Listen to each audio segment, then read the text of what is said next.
So, ang ituturo ko naman ngayon ay ang subnetting. Maggagawa tayo ng bits, borrowing bits para makakreate tayo ng subnets.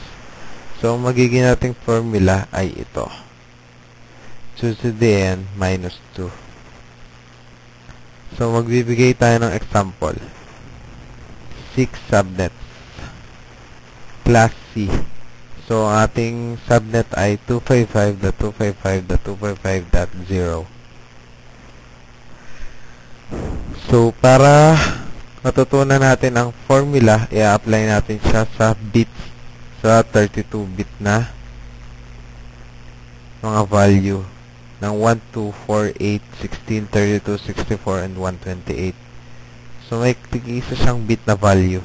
Nilagyan ko na siya sa taas para mas makita ninyo. So, 2 to the n, 2 times 1. So, hindi na siya pwede. So, ito na lang equals to 2 minus 2 equals to 0. So, ang gagamitin naman nating value ay ang kasunod. 64 na may value 2-bit. So, 2 times 2 equals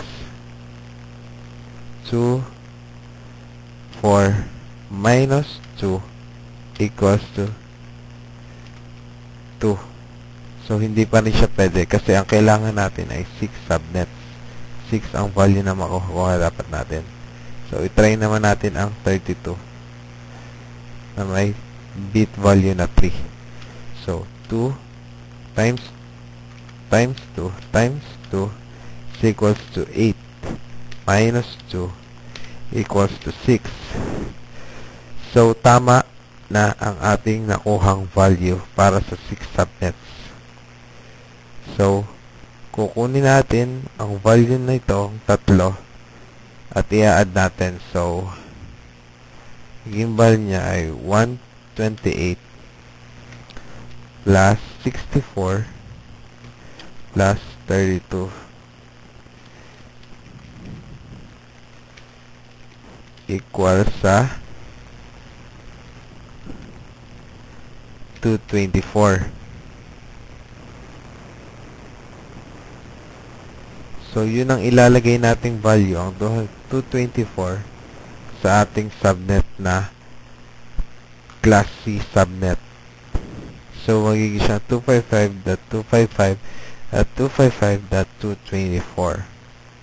So, siya ang ating magiging subnet para sa 6 subnets.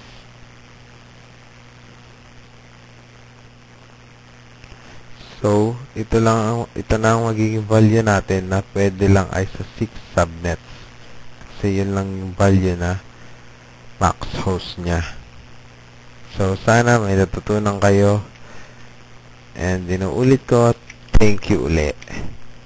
Sir Tan, ito ang aking completion ko. Hehe. Salamat.